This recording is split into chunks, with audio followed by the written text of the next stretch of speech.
Hey guys, what's going on? This is Dr. Chad Coons, sports physical therapist, and actually a lot of people have been asking me about pain on the outside of the knee. So I figured, hey, let's just go ahead and create kind of a video that could summarize it. Let's use our anatomy friend here to kind of help summarize what seems to be going on.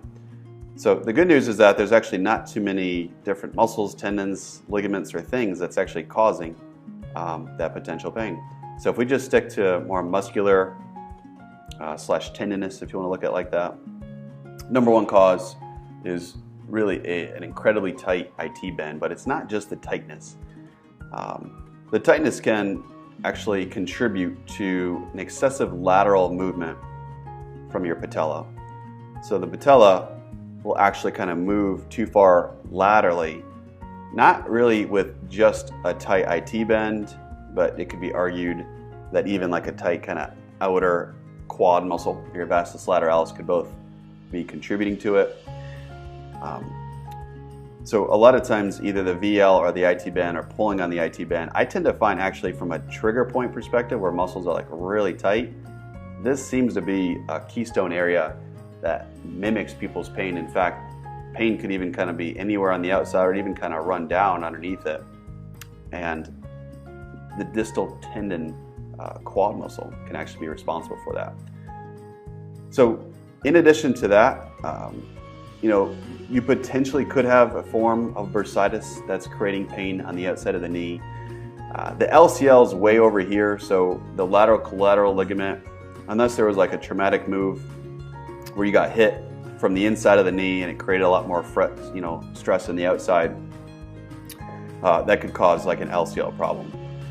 But guys, there isn't too many other things directly located there that could be causing our pain. So what do we do about a really tight IT band, and what the heck seems to be going on? Why is it so tight? So I'm gonna throw this out there. To me, it's actually really interesting. A lot of times people with really tight IT bands have horrible hip extension. So decent hip extension should be somewhere back here where the hip could extend, we'll say maybe 20 degrees. Unfortunately, that's a little bit more utopic. A lot of people don't even have that. In fact, just to kind of quiet down the IT band, I'm just looking for your hip to get down into extension or maybe a little bit past. What's the relationship between hip extension and IT band? Well, if you don't have good hip extension, I find that instead of the glutes doing the work, all right, which do extension primarily, it turns out that your IT band ends up trying to take the work. It tries to end up doing the work.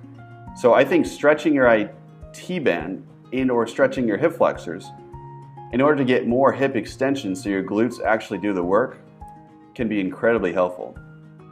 Along the lines of that, just to try to decrease overall tone, I think any type of foam rolling, lacrosse ball, soft tissue massage, anywhere along the lines can help kind of decrease more so neural tone to that area, kind of flipping a switch, decreasing neural circuits sent to that, and kind of incorporating more tone to the good stuff, which is going to be more glutes. And honestly, I would even be okay with, sending that tone to the quads and the hip flexors if you want to think of it like that. And then we've got to be mindful of what activity you're doing and relate that back. So a lot of runners have pain in the outside of their knee, and that's because when they strike, their knee goes in and their foot goes out. And that creates kind of an eccentric force on the IT band. It's kind of being consistently stretched, and it doesn't like that. It's going to recoil and it's going to kind of tighten up, and then you try to foam roll it and stretch it out all day long. But that's, may not be the problem. The problem is the way you're running. So in this case, learning how to strike better, ideally to me, through the ball of the feet, through the ball of the foot, the heel,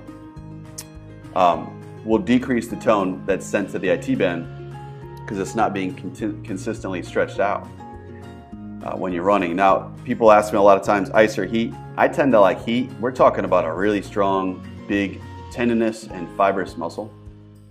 So I tend to like heat. If you want to get in a hot bath or even a sauna, that might kind of help calm things down. And for the IT band too, I think it's important to take a look at your feet. A lot of people with IT band problems have a flat foot. It kind of goes back to the same story I was telling you a little bit not too far ago, and this seems to be a little more common in women more than men, but if that knee goes in due to the foot due to the foot that's rolling in, again, it creates kind of that eccentric force here, and it can actually cause compression underneath the outskirts of your lateral under surface of your patella and the femur, and that can cause kind of some swelling that might mimic an insertional IT band kind of tendonitis, if you want to look at it like that. So that's just a little bit of a rundown as to what's causing pain on the outside of the knee. As always, guys, make sure you're solving the root cause of the problem. Make sure you're even kind of looking at the basics, like how is your posture? How does your standing posture look like? Making sure you're analyzing that well. How are you walking, right? Do you tend to be flat-footed on that side? Your foot goes in, your knee goes in. Walking can cause that. What's your hip mobility look like? Do you have enough external rotation in your hip? Do you have enough external rotation strength in your hip? Do you have hip extension? Is your core strong? Does that entire leg seem to be weak? Has it always been your troubled leg? Have you had any injuries on that side of the leg? I just want you to start thinking that there's a lot more questions that need to be answered opposed to just a simple, quick cookie cutter recipe to really kind of target pain on the outside of the knee. I hope that helped. If you have any questions, just feel free to comment below and I'd be happy to get back to you and solve that riddle. Thank you guys. Take care.